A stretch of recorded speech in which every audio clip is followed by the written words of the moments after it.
Hello and welcome to Love Thy Lawyer, where we talk to real lawyers about their lives in and out of the practice of law, how they got to be lawyers, and what their experience has been. I'm Goodman, the host of the show, and yes, I'm a lawyer. Nobody's perfect. Now hearing criminal jury trials and preliminary hearings, he has served as Chief Supervising Judge of Criminal Courts in Alameda County. Prior to his judicial career, he served as a Deputy District Attorney in Alameda County and as the Supervising Deputy for Administration in the Santa Clara County District Attorney's Office. As a prosecutor, he handled hundreds of serious gang cases and developed a special gang unit. And perhaps most impressively, he taught history in high school. Mike Gaffey, welcome. Thank you very much. Good afternoon. Well, it's really an honor to have you. What assignment do you have right now? Right now I'm in Department 701 of the East County Hall of Justice, and we're essentially a trial department. And if there isn't a trial in, then we fill in taking preliminary hearings every day. Or, settling cases, taking pleas, doing whatever motions. How long have you been a judge? I took the bench in February 2005, so just a little bit over, I guess, 16 years now. And when were you admitted to practice law? I took the bar in July of 84. I think we were the first group to take the 3-day bar. And so when the results came out in November of 84, that's around Thanksgiving, that's when I was sworn in. And I think that's when I first met you. Very well could be. Yeah, I remember you were in the DA's office in those days, and that's where I ended up. Where are you from originally? Well, I was born in San Francisco, and then my dad worked for American President Lines, a steamship company. So he was transferred, different places, but I was born in the city, and we stayed here for a few years before going to Southern California on a new assignment for my dad. Well, I went to high school at St. Francis in La Cañada, California, which is right outside of Pasadena.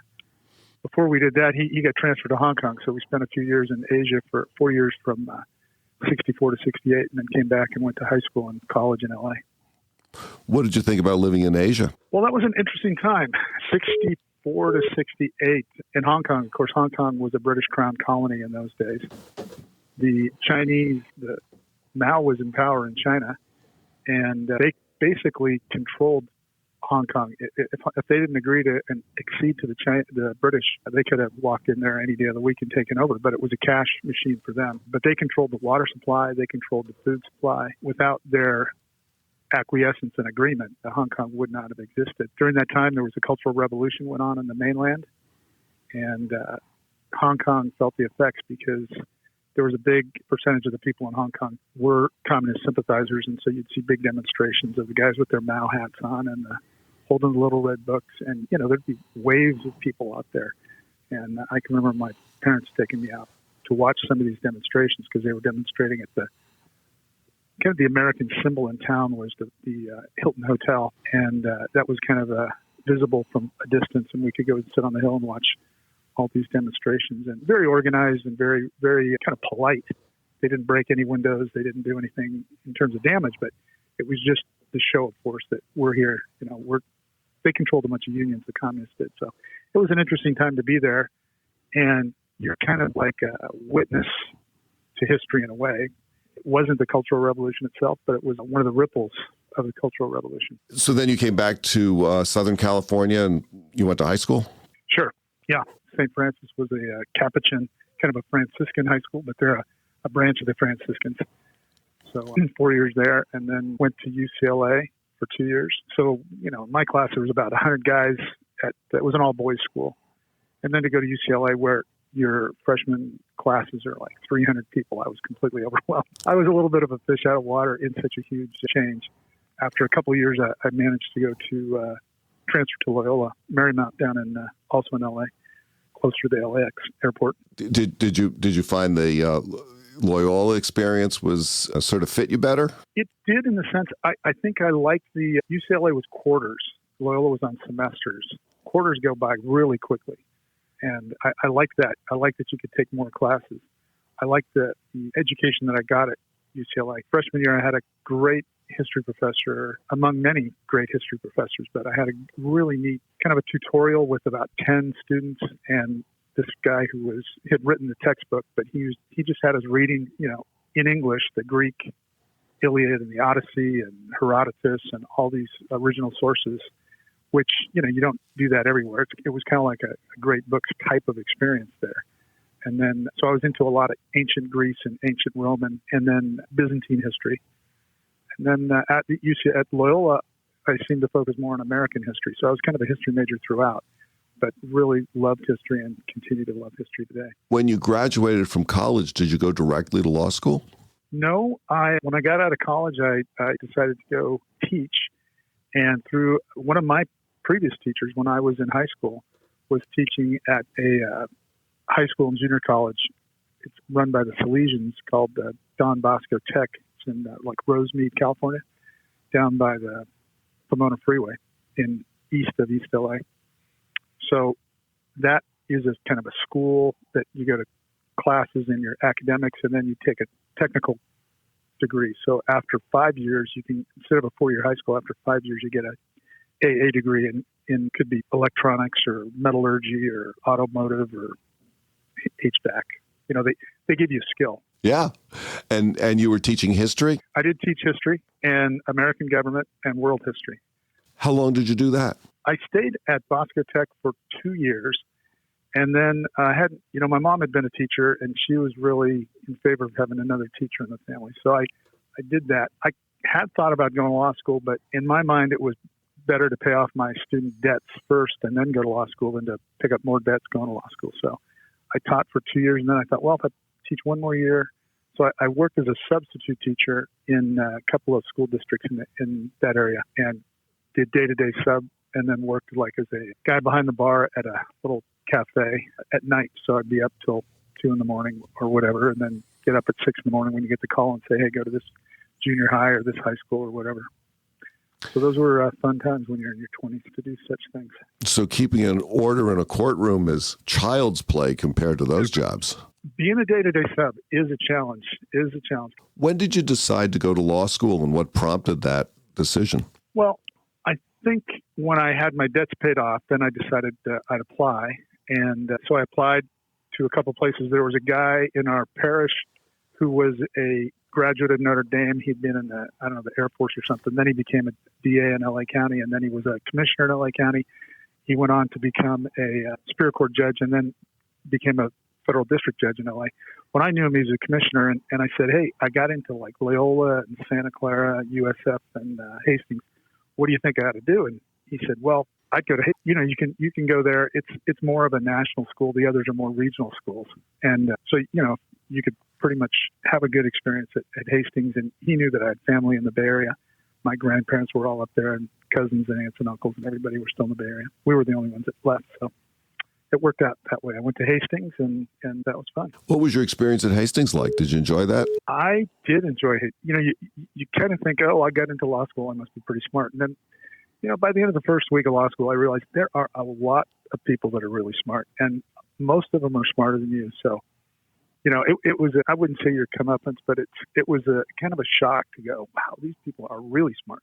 Yeah, that was my take on it too when I got to Hastings. I mean, I'd always been one of the smartest kids in the class, and then all of a sudden at Hastings and I'm just keeping up. Sure. No, but it's nice to know that there are people way smart out there who can be the best doctors and the best dentists and all that kind of stuff, and lawyers too.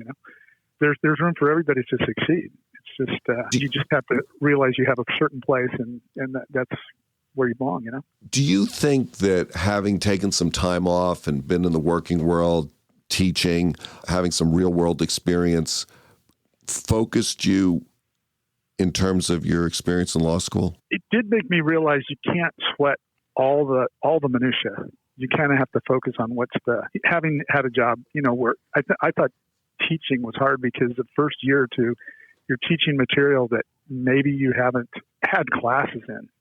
I was teaching, the focus that I had on history I was good in American history and I was good in the ancient part of the history curriculum of world history, but some of the more modern things I had to kind of get up to speed on. And so I thought, you have to kind of learn how to gauge your time and where you're going to focus your energy. So I thought I'd learned a little bit in that regard, and that helped me with law school. You've been doing this for a long time, having been a prosecutor and being a judge. What is it that you like about being in the legal field? Well, I actually like going to court every day. Some people do, some people don't. But from when I started as a DA, I knew I did, coming out of law school, you don't know everything. But I'd like to learn. I'd like to listen. I'd like to go to court and see things that either I'm doing it or somebody's doing it that I can watch them and figure out how it goes. I probably drove my supervisors crazy because I was always asking tons of questions. And, some of them would give you the answers and some of them would say, hey, go look it up and don't bother me. But really one of the things that in my own life I'm most proud of is that, and I don't know whether I had any part of this with you, but when you first came in the DA's office, it was you and Kevin Murphy and Pat Barron were kind of assigned to me as law clerks. I've always been very proud of the fact that you and Kevin both got to be Superior Court judges in Alameda County, and Pat had a very successful career in government in Sacramento. Whatever small part in those careers that I had, it's just really been a matter of pride to me that I was there at the beginning. Well, thank you. No, I know that I learned from everybody that I asked everybody questions. I remember watching you in trial when we were in Hayward, the courthouse down there. I remember, if I was a law clerk, that was probably after I was a law clerk. But yeah, no, it was fantastic. So I take it that you would recommend to someone who is interested in a career in law to pursue it. I would very much so. Yeah. Especially I think once maybe you do get the same amount of inquiries when you're a lawyer, but I think when you're a judge, people kind of seek you out and go, hey, I got a cousin or a niece or a kid that is thinking about this. Would you talk to them? What advice would you give? Yeah. Well, I think a lot of them, they think that there's only one way, one kind of law or something. And there's so many different areas of law. There's civil, there's probate, there's criminal, there's family. And within those, then those are just the disciplines that the court has to offer. But then there's other things in terms of you could go work for a corporation and just work on contracts. You could do land use. You could do, all kinds of regulatory law. It's really, if you have an interest in any one thing, there's probably some legal line that relates to that interest. Yeah, no, I agree. What would you say to an attorney who was thinking about a judicial career? What would I say to an attorney thinking about a judicial career? That is, again, that's hard to say. I think the job is somewhat different now than when I first came in. Obviously, we're all being impacted with COVID, and so we're kind of in a stilted situation where we're not able to do everything we want to do. But it seems like we get a little bit more pulled into the administrative state as time goes on. Just in the 15 years that I've been doing this, it seemed like there was a lot more flexibility in judges and their ability to handle things certain ways. And just as time goes on, we get a little bit more of this layer of, other than to call it the administrative state, I don't know what else to say, but that ties your hands or limits your ability to be flexible. So how does being on the bench differ from your expectation of it, if it does? Well, I think one issue is I find it a little bit more isolating than I appreciate it. I think as a practicing lawyer in DA's office, whether it was Alameda County or Santa Clara County, you can walk down the hall and talk to 5 or 10 different people in the matter of a half an hour, bounce ideas off them, things like that. All the judges are a little bit more attuned to their assignment and their caseloads. And it's not quite as easy to do those kind of things. So I think you're a little bit more isolated. And I would just warn people about that. If you're really social, it can be a little bit of a restraint on you. I've had just touches with the experience of judging, and that I've sat as a pro tem traffic commissioner, quite a bit really. But I've sat in every seat in that courtroom. I've spent a lot of time as a prosecutor and plenty of time as a defense attorney. And getting on the bench and looking at the courtroom from that perspective is just, to me, incredibly different. And I'm wondering if that's your experience and if you'd comment on that. It is really different. I think having your judicial demeanor is one of the hardest things to learn. It took me, some might say I haven't learned it yet, but walking in when that courtroom is full before our days of COVID, and every seat in that audience is full, and you've got to be, it really teaches you to be prepared. You got to have everything read. You can't just shoot from the hip in a court like that. You really have to work at being up on your game and you have to learn the time when you're going to call certain cases. If I know this case is going to ring me out, okay, I'm going to call that as the last one before the morning break. So I get a 15-minute break before I have to, make another decision. All those kind of things you only learn by doing it. And if you've been a calendar deputy in a department as a DA or a public defender, or even if you've just, maybe just you're in private practice and you come in and you watch all these things, you get a feel for how those things are. And you kind of want to gauge the judge as to how to do things. And the judge is kind of gauging the counsel. Having a judicial temperament is a hard thing to be comfortable with in the beginning. I really thought. Well, I think having every eye in the courtroom on you is something that right. that for me anyway, walking into just a crowded traffic court, I found really scary the first few times I've done it, and I don't think I've ever really gotten used to it. Yeah. I think for me, 513 was a great experience for me. I don't know that we don't do anything perfectly, but I think for me it always was, you kind of have to compartmentalize each case. Some attorney may do something that's going to get you a little bit riled up, but you have to let the next attorney and his client know, or her client know, that their case is a different case, and whatever happened with that last case isn't really affecting your judgment in this case. It's hard to do that, but my perspective is the majority of the time, hopefully much higher than just 50%, I was able to do that and still would be able to do that. I think you get a little bit more comfortable with it as time goes on. But I think that's always my concern, is it just each case, the client and the attorney know, you know the facts of their case, you know what the issues are in their case, and you're going to make whatever the decision is. You may make it in their favor, you may not, but you're not doing it without due consideration, having read all their papers and reviewed the file, knowing what the issues are. And that was back in the days when we had paper files. So we were sitting there with a whole stack of files on your bench and pulling out whatever it was that you needed to look at. So that's different now that we get these computerized files. Well, since you brought it up, what do you think about the computerized files as a working tool as opposed to the paper files? I kind of had to learn it immediately because it was in a calendar that I had to know these things. So I learned it. It's not, I think the younger attorneys or the younger judges, the newer judges probably come from environments where it's more understandable that all these computer systems. I didn't grow up with computers. I mean, when I applied to law school, you typed up a letter and you sent it off, and that was it. You didn't do anything online. You didn't have email. So word processing when I got to law school was a big deal. It's not as easy as having a paper file in front of you, but sometimes the clerk's office would lose the file or not be able to find it. It's in another department somewhere, and then you'd have no information. You just continue the case. So I think it works to the advantage of being productive in that you have everything there. I remember when the Odyssey first came in a few years ago, and I looked at it and I was a little confused by it, but I very quickly realized, and I said to many of my colleagues who were upset by it, I said, 6 months from now, we're not going to know how we lived without this thing.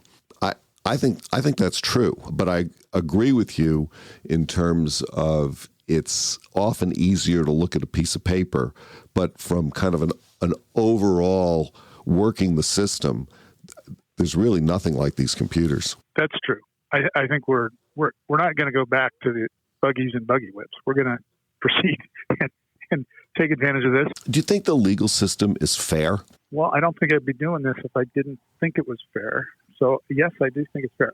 There's always injustice everywhere. I mean, throughout history, there's been injustice, I guess is what I mean. Nothing is perfect, but the sense that you have a right to a trial and you have a right to have 12 people from the community hear the evidence and make a decision, I think that's better than some countries. So I think from the perspective of you have these rights and you have we have certain processes that are in place. Not to say that they're always right. We know that, but we have to be conscious in trying to make them as right as often as is humanly possible. Let me shift gears here a little bit. No. What sort of recreational pursuits do you have to kind of keep your sanity when you're... I'd say generally I like to walk. I used to be a bike rider a lot, or used to jog, but as you get a little bit older, it's easier to walk, I think. And so I walk a fair bit. I try to get in, 10,000 steps a day, but that's not always possible depending on what you're doing in court. What kind of things keep you up at night? What kind of things keep me up at night? Well, when the kids are in college and they're going out of state or whatever they're doing, going to private colleges, usually it's how are we going to pay all these bills? But other than that, I'd say as I get older, the thing that I think about is my mortality, or the thought. Again, going back to the Greeks, they'd sit around and look up the stars and they'd think about, well, how did all this happen and what's going on here? And having many years of Catholic education and reading the Bible and all that kind of stuff, you're like, okay, I believe that this is the beginning of the rest of eternity. And what's the shape I'm in if my Maker were to call me today? Your mortality, where are you going to be? What's the rest of eternity going to be for you? And so I think about that, and I think about that for people that I know that are either sick or passed away, family members. So it's kind of keeping me up at night. A lot of times you just spend some time thinking about those things and then say some prayers for the people that need it the most, and hopefully you can go back to sleep. Let's say you came into some real money, $3 or $4 billion. What, if anything, would you do differently in your life? I probably would. One of the things I like doing right now, I've got a little bit more freedom to do right now, is work. Maybe before COVID, I was working with the Missionaries of Charity in San Francisco. I'd go over there, and they had some food outlets for a lot of the homeless in San Francisco in different areas, and I'd work there with them. Missionaries of Charity are, Mother Teresa's group of nuns. Right. But then since COVID, I've kind of gotten into a different charity, which is up in the Napa Valley, where you got a lot of farm workers who are out of jobs, and you got a lot of people that work in the restaurants up there that the restaurants are all shut down. So a lot of those people are getting crushed by the COVID close down. So there's a charity up there where we do food distribution every other Friday or every other Saturday. So I go up there and do that. And so if I had a pile of dough, most of it would probably make sure your family's taken care of a little bit, but then would try to do things along those lines to help. There's a lot of things that can be done, and I wouldn't have a clue as to how to do them, most of them, but I think some charities like that are helping local communities would be a good way to go. I would like at some point maybe to get a camper and drive around the country, but that probably has to wait until I retire. So, of course, if I had all that dough, then that wouldn't be the issue, right? So maybe I could do that too. Well, I guess that's part of it is, would you retire? Would you buy a camper? Would you buy a private jet? If money just were not an issue. I don't want to separate myself from the rest of humanity. I don't want a jet. I don't want to, I can get on a plane like anybody else. Now, if the government says you need to do certain things, maybe I would want a jet, but at this point I'm okay. I don't need that. And, getting a camper and going to live at KOA campground every 100 miles or so, or every 500 miles, that would be fine with me. I wouldn't need to get on a plane. Well, as for myself, I don't need a private jet, but I think I would always fly first class because I'm 6'3", and sitting in a coach seat is always uncomfortable. Well, that would be a good call. Let's say you had a magic wand. You could change one thing in the world, legal world or otherwise. What would that one thing be? Well, right now, if I could change one thing, it would be, just to get this COVID thing addressed and done with and over with, so we could kind of go back to some sense of normalcy in our return to our lives. What's the one message that you would really like to put out to the world? Do you have some notion of what that might be? Absolutely. Well, I think it would be somebody made the world. It's not here by accident. It's not just a bunch of protons and neutrons and all that stuff banging around. And if we get our heads away from our cell phones and we look up at the stars at night and start thinking those questions, why are we here? What are we doing? What is the meaning of life? That would be the message I'd want to get out. People that believe that we're here because God made the universe. If he made the universe and he made it for us, he wants us to be good to the universe, be good in the universe, and be with him forever. So that's where I'm coming from. I guess that's, there's redemption is always there. We're never perfect. He doesn't expect us to be perfect. He expects us to try. I think that was one of Mother Teresa's things. She says, you don't have to do what it is you set out to do. You just have to set out and try to do it, So I think that's the message that everybody needs to hear. Judge Mike Gaffey, thank you so much for joining me today on Love Thy Lawyer. It's been a pleasure talking to you. Well, thank you for the invitation, Lou. It's always good to talk to you, and I appreciate you taking the time to interview me. That's it for today's episode of Love Thy Lawyer. If you enjoyed listening, please share it with a friend and subscribe to the podcast. If you have comments or suggestions, send me an email. I promise I'll respond. Take a look at our website at lovethylawyer.com, where you can find all of our episodes, transcripts, photographs, and information. Thanks as always to my guests who share their wisdom, and to Joel Katz for music, Bryan Matheson for technical support, and Tracy Harvey. I'm Louis Goodman.